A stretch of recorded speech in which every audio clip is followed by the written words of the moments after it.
Muy buenas tardes, queridos hermanos. Como siempre, en mi canal de YouTube, llevándole a usted el estudio de la palabra. El día de hoy, conociendo un poco más a fondo la vida de dos de los profetas menores que existen en la Biblia, Joel y Amos. Vamos a empezar con el libro de Joel. Joel, su significado es Jehová en Dios. El profeta Joel, quien escribió el libro que lleva su nombre, no consta con información sobre su origen y nacimiento. No obstante, según lo que se puede saber sobre su padre, Betuel, existe la posibilidad de que tenga raíces hebreas. El mensaje de Joel se basa principalmente en motivar al arrepentimiento.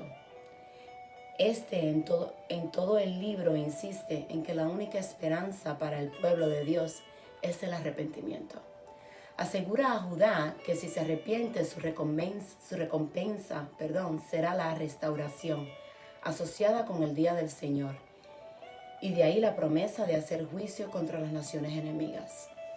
Según el texto, nos damos cuenta que se dirige al reino de Judá, o reino del sur, donde aún gobernaba la dinastía de David.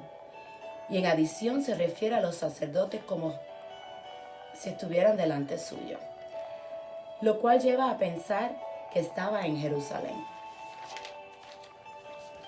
No se sabe con exactitud cuándo profetizó Joel, pero por su mención del templo de Jerusalén se puede ubicar en la temporada antes de la caída de Judá o preexilio.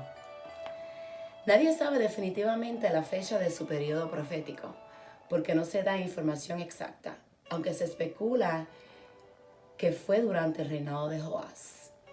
Joel, en su humildad, hermanos, quiso que solo quedara plasmada la profecía y no el tiempo de aquella, ya que éstas se aplicarían a futuras generaciones, dejando así poca información sobre sus años proféticos, aunque se especulan fueron 35. Dios utilizó a Joel como canal para demostrar a la nación de Judá que Él tiene control sobre todas las cosas, que es Dios redentor de todo el universo, y deja claro que es un Dios de justicia, pero también de misericordia, dispuesto a redimir a quien recurre a Él con arrepentimiento. Además, por medio de Joel, recalca que su espíritu moraría en medio de su pueblo.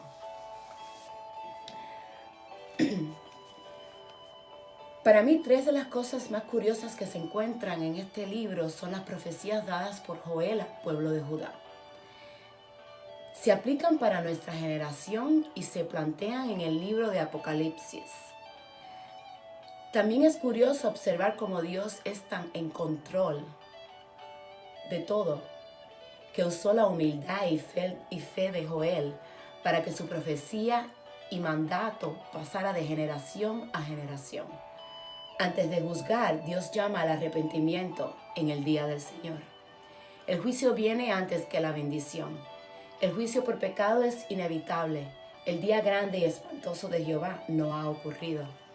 En este libro se destacan dos grandes eventos. La gran invasión de langostas, que se describe por el autor como la marcha de un ejército humano. Y ve todo esto como el juicio contra la nación de Judá por sus pecados. Y el otro es el derramamiento del Espíritu, que sería una profecía del acontecimiento de Pentecostés. Tiempo después, lo podemos encontrar en Hechos 2. Así como no se supo el inicio, el final es incierto, ya que la intención de Joel fue que prevaleciera la profecía y la promesa del Señor. La enseñanza de este libro es que el día de Jehová puede ser cualquier día, en que Dios venga a ajustar cuentas por el pecado. Y ahora vamos a empezar con el libro de Amos. El profeta Amos, cuyo nombre significa carga o cargador, nació en Tecoa, Judá, y fue hijo de Joás, rey de Israel. Este fue mayoral de los ganados del rey de Tecoa. En el libro se denuncia el mal y se pregona la justicia. En este se anuncia, denuncia y renuncian los males. Se anuncia un mensaje de Dios al pueblo. Se denuncia el pecado, la injusticia y todo aquello que se contrapone a la verdad, al mensaje del reino y a la palabra de Dios. En el caso de la renuncia, se deja ver cuando el profeta no se puede sobornar ni comprar su conciencia. El profeta Amos, aunque nació en el reino de Judá, tendría que predicar en el reino de Israel, al norte, ya que su avaricia se interponía entre Dios y su pueblo. El pueblo de Dios en ese entonces estaba dividido en dos reinos.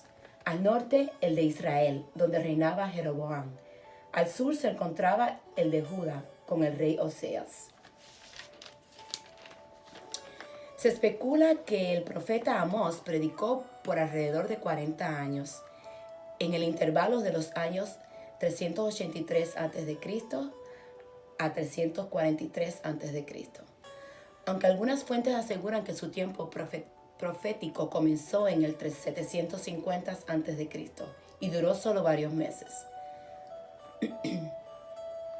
Amos era un hombre de campo con un corazón puro a quien Dios llamó para defender la verdad y la justicia. Fue llamado a predicar fuerte contra los defraudadores y explotadores. Era un hombre al servicio de la palabra y la verdad. El libro consta con 8 profecías, 3 sermones, 5 visiones y 4 promesas. Entre las profecías están la de Damasco, la de Gaza, la de Edom, la de Amón, la de Moab, la de Judá y la de Israel, que se encuentran en Amos del 1 al 2. Se dieron 3 sermones contra Israel.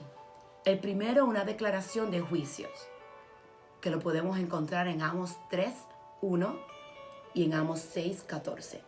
El segundo, contra la depravación de Israel, que podemos encontrarlo también en Amos 4, del 1 al 15. Y el tercero fue la lamentación por el pecado y condenación de Israel, también citado en Amos 5 y Amos 6.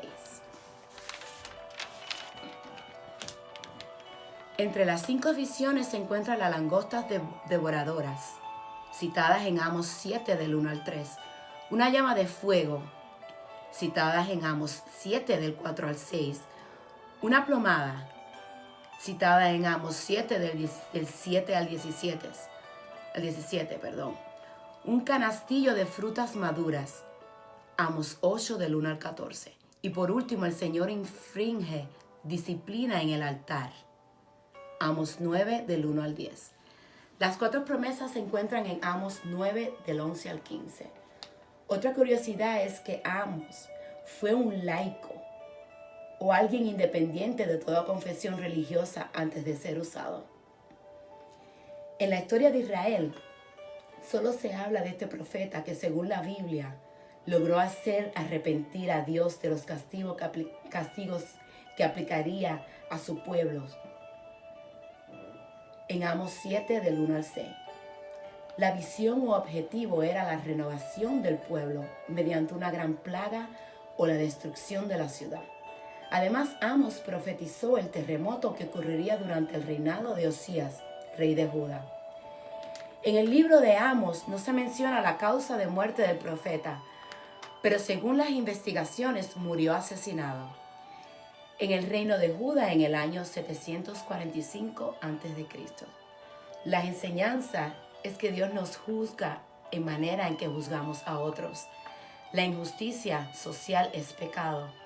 El pecado puede causar una hambruna de la palabra de Dios. Y con esto concluyo, hermanos, y espero que esto haya sido de bendiciones para su vida.